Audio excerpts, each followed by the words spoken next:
Welcome to Under 5, I'm Rune, these are my thoughts on Damsel in 5 minutes or under. Here's my quick and dirty recap of the plot. Local girl bosses girl dragon and defeats rich evil girl boss queen. In other words, Elodie, a poor princess, is married off to save her kingdom from famine. It seems like she's marrying into a fairy tale, but really, she's just being sacrificed to a dragon. This is because, years ago, a king killed the dragon's babies, and she demanded retribution in the form of his 3 daughters, the princesses. They presumably got around this by cutting other princesses' hands to mix their blood with theirs. Oh shit, it's a cult. It's a fucking cult. That's what happens to Elodie, and she's chased around by the dragon. And, using basically the laziest plot device ever, aka a literal step-by-step map left by princesses, she ends up girl-bossing her way out, pissing off the dragon and causing the evil queen to do damage control by kidnapping Elodie's sister. Then Elodie and the dragon kiss and make up, ending with the dragon and Elodie teaming up and killing the evil queen. Yeah. I really wanted this film to be good. Like, really, really wanted it to be good. I liked the promotional photos, and I thought the costuming was so cute. I love the tattered dress look. It's a personal fave of mine. Reminds me of that one princess from Star vs. Forces of Evil. But you know what? The movie ended up being lackluster at best. It was predictable, and the script sucked, or the director for allowing such awful line delivery.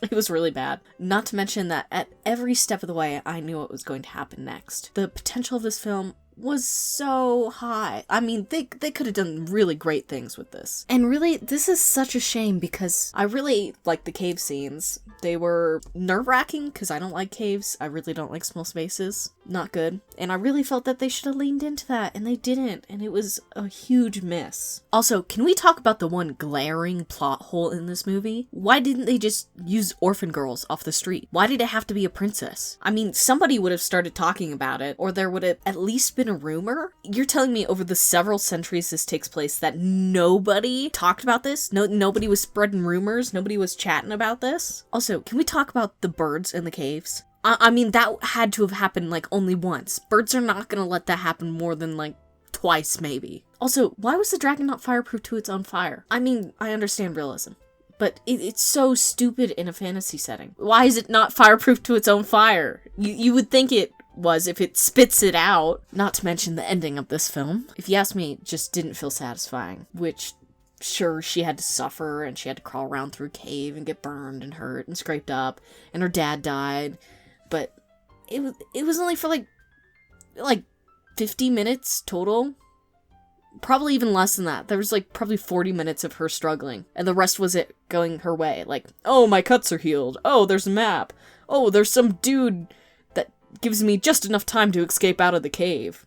Oh, there's a horse there for me. And then she was like, oh, let me reason with the dragon. I healed her and we're friends now. The whole situation sucked, but for the audience, it just ends up feeling like lackluster because their struggles aren't widespread. If you want to sell a story like this, you need to make the characters suffer and suffer and suffer. It's like you want to root for them. You want them to win at that point. And I did want Elodie to win, but when she did, it ended up feeling very unsatisfying. And I think this could have been negated by just making the antagonists actually evil. It really felt like they were just doing something to protect their people, and maybe a little bit nefariously, but not that much. It just seemed a little bit cultish. Other than that, it didn't really seem like they were that awful outside of it, especially with their fairy tale looking kingdom. So I think if they just spiced up the evil a little bit, that would have made them a whole lot better, and it would have made the ending a lot more justified.